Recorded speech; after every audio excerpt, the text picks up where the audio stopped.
Well, if we had the theme music for the Cleveland International Film Festival, it would be to a standing ovation. That would be the theme music, because I'm hanging out here with Patrick, and you guys had opening night last night. Over 1,000 people here at Playhouse Square. Congratulations on that, sir. Thank you so much. And congrats on it coming back to Playhouse Square. 6 different cinemas. Correct. You guys are going to use. We're going to talk about that in a second. We had some really cool films. Okay, War on the Diamond. We're going to talk about that one. That has some huge Cleveland baseball history, correct? The Yankees rivalry with the team formerly known as the Cleveland Indians. Yes. And there are many markers along the historic path, but one of the big ones was Ray Chapman's killing in 1920, the only Major League Baseball ever to be killed during a game. Wow. And there are many other stories that I, as a longtime Cleveland Guardians fan, did not know about. So if you like Cleveland baseball, this film is for you. It's directed by Andy Billman, the same man who directed Believeland, the ESPN 30 for 30. Okay, awesome. Yeah, the big rivalry between us and the Yankees. All right, the Erie situation, another interesting film. Yeah, part of our global health competition, and I have been waiting for a documentary about the health of Lake Erie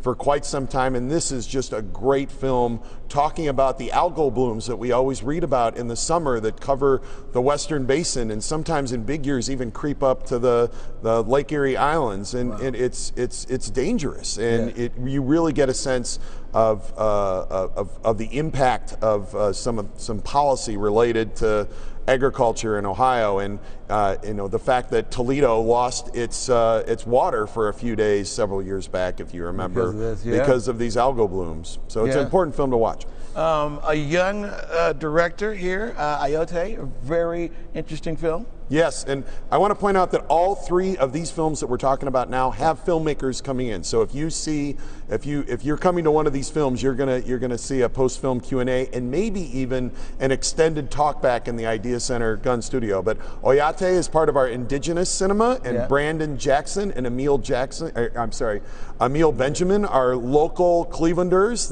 that are bringing their film to the festival, and we're just thrilled. It's a lot about the Native American treaties that were broken, and the Standing Rock protests in 2016. Wow. And back on the War on the Diamond, you're doing a really big deal at the Idea Center. Yes. Let's talk about that real quick. Yeah, John Grabowski from the Western Reserve Historical Society is going to moderate a 45-minute panel. This follows the SIF Q&A in the theater, but we'll ask anybody who's interested to walk down to the Idea Center, and we'll have a panel with filmmakers. And John was actually at the game where Herb's score was hit, and that's part of the War of the Diamond story, because that was a Yankees game. Wow. And then you had a really interesting tidbit about Steinbrenner and the Stofers and how all that happened. So there's so much cool history. Excellent. We're going to have, because it's close to 300 films, so we'll have a link to the website so people can figure out what they want to watch. But this was the film hub in the 1920s, and it's come back full circle, so it's also awesome. And then when we come back, we're going to talk about how people can stream as well, so you can watch it in your sweats in the comfort of your own home. You got it. Yep. All right, we're going to go back to you guys in the studio. Wayne, yes, sir. We should do a documentary about how cool you are and your wardrobe. Oh, I would watch that. That would be an old documentary, because my wardrobe is kind of getting out of date. Oh, that's okay. Whatever's old is new again, right? Yes. Yeah.